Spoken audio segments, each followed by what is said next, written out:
Now let's derivate hyperbolic functions. For example, you have this as your first question, y is equal to cos hyperbolic 2x. Now find dy by dx. Well, just like sine functions and cos functions, trigonometric, inverse trigonometric functions, you'll be given you'll not be given, well, you have a whole formula of this, but just to make things easier, the derivative of cosecant hyperbolic x is equal to sine hyperbolic x. Just like the derivative of sine x is equal to cos x, just like that, you have a specific derivative, and that's sine hyperbolic x. And this is you'll also multiply this with whatever the derivative of whatever is inside here, just like you did in sine and cos. So dx by dx, which is just equal to 1, which is why we haven't written that over here.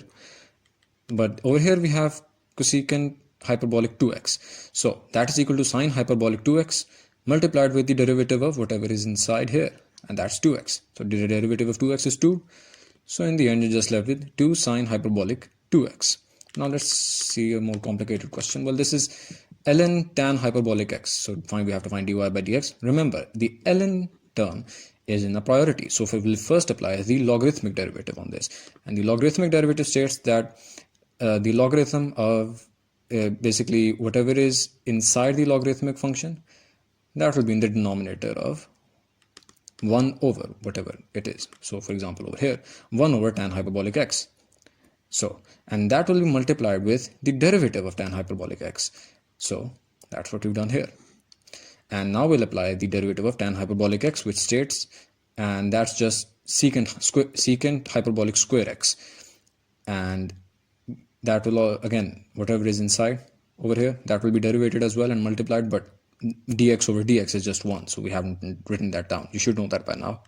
So you can write down tan hyperbolic x as basically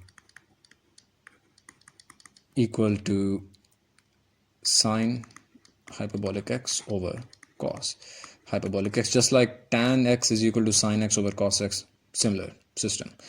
But over here we're taking the reciprocal of it, which is why the cos hyperbolic term is in the numerator and the sine hyperbolic is in the denominator. Now, you can basically just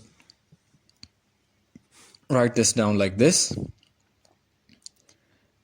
and then you'll apply the trigonometric formula, in which states that 2 sine hyperbolic x in cos hyperbolic x is equal to sine hyperbolic 2x.